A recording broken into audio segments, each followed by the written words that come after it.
Pour terminer cette première partie de notre podcast, il est important de rappeler que la commune s'appuie sur des partenaires de toujours afin de mener à bien ces différentes politiques. Citons en premier lieu les centres publics d'action sociale, les CPAS, représentés au sein de l'Union des villes et communes de Wallonie par la Fédération des CPAS. Mais aussi les zones de police, les zones de secours, les intercommunales et les sociétés de logement de services publics. Il est donc ici question de supracommunalité. Un concept assez évident répondant à la loi de l'économie d'échelle. Les communes peuvent en effet déléguer à des instances supralocales toute matière qu'elles considèrent comme impactant un territoire plus large que le leur. C'est le cas des intercommunales.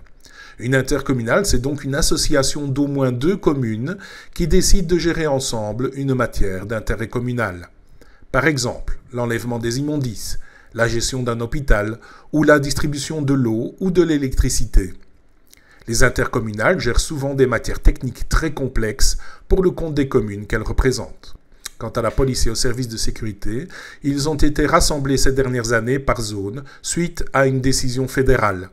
Alexandre Maître, directeur du département gouvernance locale de l'Union des villes et communes de Wallonie, revient ici sur ce concept. L'idée de gérer le local de façon concertée entre communes, ça ne peut être qu'une bonne idée. Donc la complexité de l'ensemble des matières que les pouvoirs publics locaux sont supposés gérer est devenue telle que chacun gérait tout ça tout seul dans son coin. Et donc, par le biais des législations dans certaines matières, dans les matières de la sécurité, ou sur une base volontaire organisée par les communes elles-mêmes, dans tout ce qui est gestion des déchets, gestion de l'eau, gestion du territoire, eh bien, se sont structurés des éléments qui vont intervenir à un niveau qui regroupe plusieurs communes. Vous allez avoir plusieurs communes qui vont gérer la police dans une zone de police, plusieurs communes ensemble qui vont gérer les services de secours dans une zone de secours, et vous allez avoir des communes qui vont se regrouper dans des intercommunales qui, elles, sont encore parfois beaucoup plus larges en termes de territoire couvert.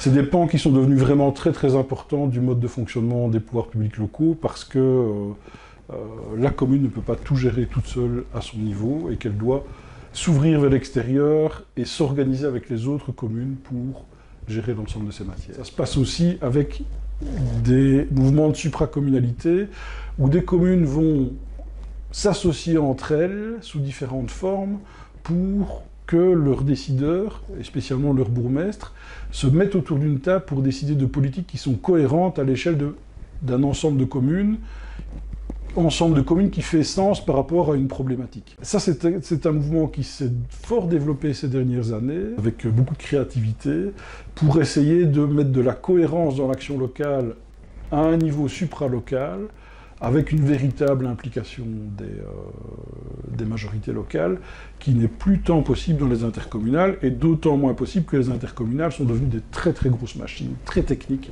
qui gèrent des problématiques vraiment complexes, mais sur des territoires qui sont devenus vraiment très très très très étendus.